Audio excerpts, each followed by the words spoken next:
Hi guys, good evening. Welcome back to my channel.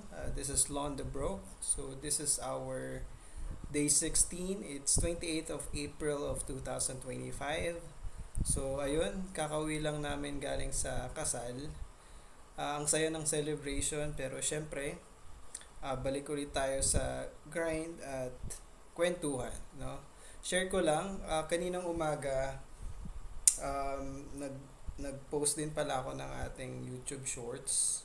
So, nag-close yung demo trade ko na inopen. It was actually placed yung trade na yon last April 26 and na-hit siya today which is 28th of April and this is due to take profit. So naka $20 gain tayo and kahit demo pa lang ang sarap sa feeling.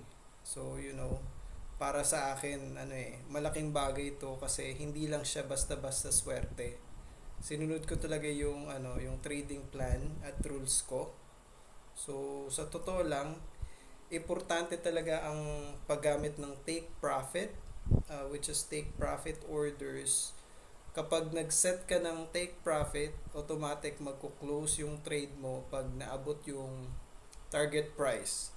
So, kaya secured na agad ang gains mo kahit busy ka o hindi mo mababantayan yung market buong oras. Ang, ang laking tulong nito lalo na sa mga katulad kong may mga regular work at side hustle, mas less stress at hindi ka ma-overwhelm sa pagmo-monitor. So, habang demo pa lang, ang trading, of course, siniseryoso ko. Kasi, parang na rin to parang we are dealing with real money na rin Dito ko natututunan ng disiplina and yung pag-stick sa strategy, which is ang tunay na susi sa mga ginagawa natin. So, sabi nga ng mga pro, which is treat your demo account like your real money para masanay ka sa emotions and decision making na kailangan sa live trading. So ayun, aside from trading, syempre buhay pa rin ang buhay pa rin ang ating side hustle at regular work natin. So maya-maya tulog na rin ako. And medyo waiting game pa tayo sa additional projects natin. Pero yun nga, habang wala pa, focus muna tayo sa pag-aaral at pagpa-practice ng ating trading strategies, no? At syempre, hindi rin natin makakalimutan mag-enjoy. So, kagaya ng magpahinga and also kanina ang saya nung kasal na inantidan namin and balance lang talaga. So, ganun. And para sa mga nagpa-practice lang or nagpa-practice pa lang sa trading, gamitin nyo yung demo account para i-test yung strategies nyo, mag-set ng realistic goals at matutunan ang risk management. So, importante yon. And wag basta-basta mag-trade ng walang plano. Yung mas okay na magkamali sa demo kaysa sa totoong pera. So, napaka-importante na, no?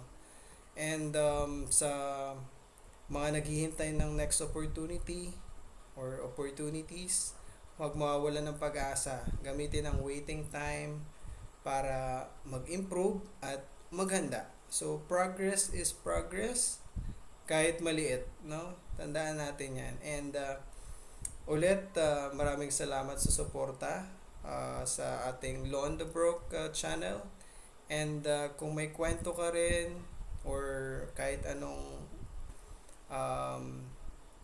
experiences and point of view related to like trading wins or life updates, don't hesitate to share it and comment lang sa baba, no? So, dun sa mga supporters natin, stay tuned lang. So,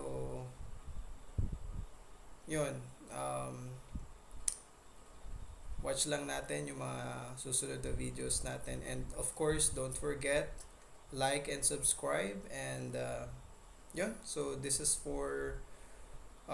our day 4 report for today. And kita-kits tayo sa next video natin. And again, stay safe, stay motivated, and of course, keep grinding, okay? See you!